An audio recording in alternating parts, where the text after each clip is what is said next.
It was definitely gorgeous, but things do change starting tomorrow as we are no longer going to have a day of sunshine, but instead we're going to have to deal with the potential for showers each day leading into the weekend. So here's what we're watching now. Notice this line of showers and thunderstorms that's affiliated with an upper level disturbance that's sliding through Louisiana, and eventually it's going to make its way into Mississippi. There is a low threat for severe weather, a level 2 out of 5 threat to the west of us, but a level 1 out of 5 threat, a marginal risk for our western zones as those storms start marching in. They should fade away a bit, or at least weaken as they move in, but still there's a chance for an isolated severe storm that could pack a punch, mainly for damaging wind and hail, and then that risk will shift east throughout the day on our Thursday. So here's the view at 7 a.m.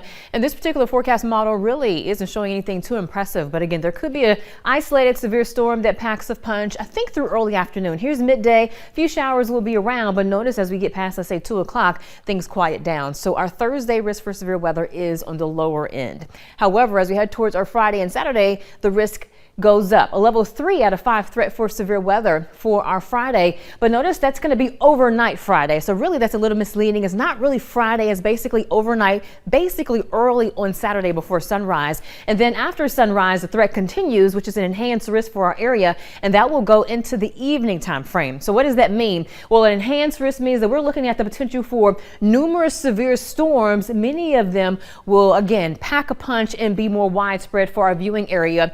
We have the potential for some storms that could have wind gusts 70 miles per hour or stronger and possible large hail. And then with that, there could be some tornadoes actually with an enhanced risk, especially with the setup we're going to have on Saturday.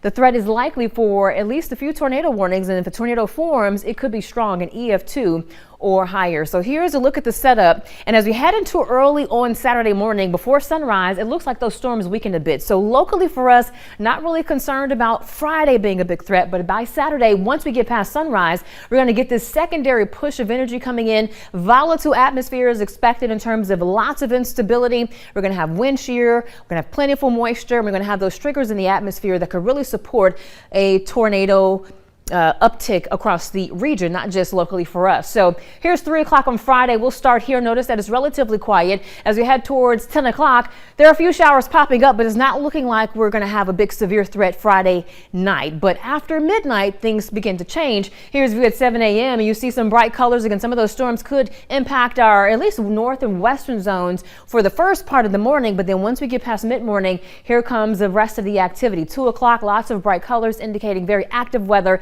Many of these storms, again, could reach severe limits. Very active for 3 o'clock, 5 o'clock drive, even 6 p.m. But after, let's say, 7, 8 o'clock, things start winding down. And I think the event will be over by 9 o'clock. So go ahead and scan that QR code. Download our First Alert Weather app if you don't have it already. If you have Saturday plans, make sure to make some backup indoor plans, especially if those plans were outside. And just watch all of our newscasts for updates. Right now, temperatures are in the 60s in Meridian and Livingston, but overall, we're going to keep our temperatures comfortable. Thursday, not a washout, low threat for severe weather. Friday, more so after midnight, so your Friday plans still look good. It's going to be a warm day, but Saturday is a First Alert Weather day. That's the day we're expecting some significant weather. Thankfully, though, we could salvage our weekend by Sunday as the weather looks much more stable. And you and the team